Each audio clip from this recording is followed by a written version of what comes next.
नमस्कार मित्रों, मैं आपके सामने पाठ्यक्रम पाठ्य विवरण में अंतर विषय को लेकर के उपस्थित हूं। जैसा कि हम सभी लोग जानते हैं कि पाठ्यक्रम शब्द का ही बार बार प्रयोग किया जाता है, जिसको अंग्रेजी में हम करिकुलम कह देते हैं। लेकिन सिलेबस, पाठ्यक्रम और पाठ्यचर्या तीनों अलग अलग प्रकार की शब्दावली है। कुछ किताबों में पाठ्यक्रम दे दिया गया है, कुछ किताबों में पाठ्यचर्या दे दी गई है, और दोनों की अंग्रेजी एक ही इस्तेमाल की गई है, करिकुलम। यह एक ऐसा विषय है जो BEd part 1, part 2, DElEd part 1, part 2 सभी जगह इसका अध्ययन किया जाता है। सबसे पहले हम शुरुआत करते हैं सिलेबस की। सिलेबस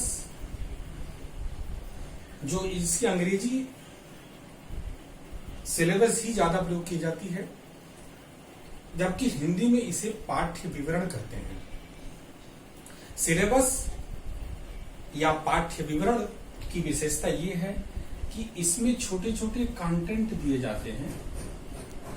कंटेंट के माध्यम से ये रहता है जिसमें विषय वस्तु होती है और एक ही जैसा चैप्टर होता है। उसी मोटे मुख्य चैप्टर्स में छोटे छोटे पॉइंट्स दे दिए जाते हैं और हर यूनिवर्सिटी में, हर विषय में अलग अलग कंटेंट उसमें दिए जाते हैं। जैसे आप देखिए, अभी लर्निंग एक विषय है, आपका एक चैप्टर है। लर्निंग चैप्टर के अंतर्गत हम कितनी थियरीज पढ़ेंगे, पर्सनालिटी है, पर्सनालिटी के अंतर्गत कितने चैप्टर्स पढ़ते हैं, उस चैप्टर में कितने विषय जोड़े होते हैं। तो सिलेबस के अंतर्गत छोटे छोटे कंटेंट दे दिए जाते हैं। मुख्य जो सिलेबस के लिखते समय जो मुख्य बिंदु है, जैसे यहाँ पर हमने लिख दिया पर्सनालिटी, अब इसके आगे हाइफन लगा करके उसकी definitions, type of personalities, measurement of the personality, अलग अलग तरह से कंटेंट जोड़ देते हैं। तो सिलेबस कंटेंट पर आधारित होता है। हर जगह, हर यूनिवर्सिटी में जो सिलेबस बनाया जाता है, सिलेबस को पढ़ करके बच्चा एक प्रमाण पत्र प्राप्त करता है, परीक्षा देता है, उपाधि अर्जित करता है। लेकिन सिलेबस को पूरा करने के लिए कुछ निश्चित समय होता है। हर यूनिवर्सिटी के सिलेबस में क्रेडिट तय होती है कि इतने क्रेडिट में उस सिलेबस को पूरा कर लेना होता है। तो ये बात हुई सिलेबस की। ज्यादातर हम लोग अंग्रेजी वर्ड ही इस्तेमाल करते हैं। सिलेबस बार बार, पाठ्य विवरण शब्द बहुत कम इस्तेमाल कर पाते हैं। दूसरा एक शब्द है पाठ्यक्रम। ये कोर्स ऑफ स्टडी है, लेकिन आप देखें कि कोर्स ऑफ स्टडी शब्द का प्रयोग हम नहीं कर रहे हैं। ज्यादातर करिकुलम शब्द का ही प्रयोग पाठ्यक्रम के विषय में और पाठ्यचर्या दोनों के विषय में कर देते हैं। पाठ्यक्रम, कोर्स ऑफ स्टडी, अर्थात हम जिस कोर्स को कर रहे हैं उस पूरे कोर्स के दौरान हमने कितनी स्टडी किया है, कितना अध्ययन हम करते हैं, और उस अध्ययन में जो जो बिंदु आ रहे हैं वो सभी पाठ्यक्रम होते हैं। तो कोर्स, जैसे आप बीएड कर रहे होते हैं, डीएलएड कर रहे होते हैं, तो बीएड या डीएलएड में केवल इसी सिलेबस को ही इसमें नहीं पढ़ा जाता है। सिलेबस है, उस सिलेबस को आप पढ़ रहे हैं, तब तक पता चला कि आज किसी की जयंती है, उस जयंती को मनाना है, कोई खेल का कार्यक्रम है, खेल का कार्यक्रम कर लेने हैं, कोई कल्चरल एक्टिविटीज कर लेनी है।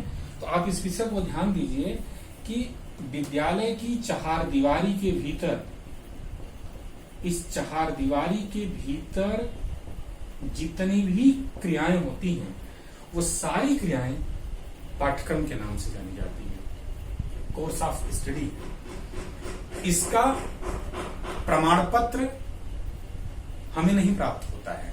प्रमाण पत्र जो हम सिलेबस दिए हुए हैं उसी का प्राप्त होता है। लेकिन अब जब हम प्रैक्टिकल वर्क को, हमारे यहाँ अभी ईपीसी के नाम से बीएड में जो चीजें जोड़ी गई हैं, तो वो जो ईपीसी वाली सारी चीजें हैं वो इसी पाठ्यक्रम के अंतर्गत जुड़ी हुई हैं। जो विद्यालय की उस चहारदीवारी के भीतर खेल का कार्यक्रम, कल्चरल एक्टिविटी जो सब कुछ हो रही है, वो पाठ्यक्रम है।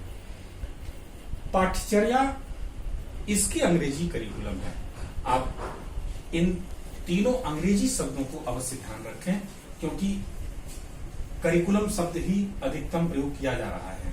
कोर्स ऑफ स्टडी शब्द का प्रयोग नहीं के बराबर होता है, सिलेबस का भी प्रयोग तो खैर हो ही रहा है।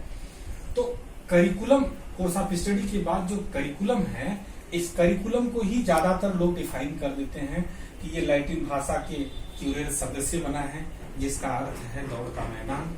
जैसे एक विद्यार्थी या एक खिलाड़ी दौड़ के मैदान में रेस लगाता है, एकदम फ्रीली दौड़ता है, और वो कितने समय में कितनी चीजों को अर्जित कर लेगा, ये उसके ऊपर, उसकी क्षमता के ऊपर, उसकी कैपेसिटी के ऊपर निर्भर करता है। ठीक उसी तरह से ये पाठ्यचर्या है। पाठ्यचर्या सब इसी से आया है कि विद्यार्थी इतिहास को पढ़ा, भूगोल को पढ़ा, शिक्षा शास्त्र को पढ़ा, नागरिक शास्त्र को पढ़ा, तो पढ़ करके अपने जीवन के उस दौड़ में कितना अधिक से अधिक अपने आप को, अपनी क्यूरियोसिटी का कितना अधिक से अधिक प्रयोग कर सकता है। तो विद्यालय की चारदीवारी के बाहर, अर्थात समाज में चल करके उसका जितना वह इंप्लीमेंट करता है, वह करिकुलम के नाम से जाना जाता है। तो आप इसको फिर से एक बार ध्यान रखें कि ये सिलेबस है, इसमें प्रमाण पत्र प्राप्त होता है, बच्चा पढ़ता है। चारदीवारी के अंदर, विद्यालय कैंपस के अंदर जितनी भी प्रकार की क्रियाएं होती हैं, स्टडी से लेकर के को करिकुलम एक्टिविटी तक, सब पाठ्यक्रम के अंतर्गत होती हैं। और पाठ्यचर्या जो है वह इस महाविद्यालय की दीवारी के बाहर भी हम समाज में जाकर के अपनी उन सारी चीजों को कैसे पूरा करते हैं। तो एक चीज आप यहाँ विशेष रूप से ध्यान रखेंगे कि आपके पास जितने भी अभी तक स्टडी मटेरियल हम दे रहे होते हैं, उस स्टडी मटेरियल में सारी चीजें नहीं पढ़ी जाती हैं। आपको अपने सिलेबस से जुड़े हुए सारगर्भित चीजों को पढ़ें, क्योंकि प्रमाण पत्र देने का काम, परीक्षा का प्रमाण पत्र, डिग्री प्राप्त कराने का काम आपको सिलेबस दिलाता है। आप परीक्षा में इसी को अर्जित करते हैं। बाकी ये जो कल्चरल एक्टिविटीज से लेकर के जो आपका कोर्स ऑफ स्टडी है, इस विषय में आपका प्रैक्टिकल वर्क जुड़ता है और इसके साथ आपका समाज जुड़ता है। तो यह एक पाठ्यचर्या सबसे बृहद शब्दावली है, और पाठ्यक्रम उससे थोड़ा सा लघुतर है, और ये तो एकदम नियमित प्रकार का अध्ययन है। ये सिलेबस एकदम नियमित प्रकार का अध्ययन है, इसलिए इसमें से जो भी मटेरियल आपके पास उपस्थित हो रहा है इस समय ऑनलाइन के भी माध्यम से, आप उसमें से सेलेक्ट करके सेलेक्टिव स्टडी करें। किताबें बहुत बड़ी होती हैं, और उन किताबों में से किन बिंदुओं को टच किया जाए, ये सिलेबस हमारा तय करता है। तो आप इस विषय को ध्यान रखें। बस आज के लिए इतना ही। धन्यवाद।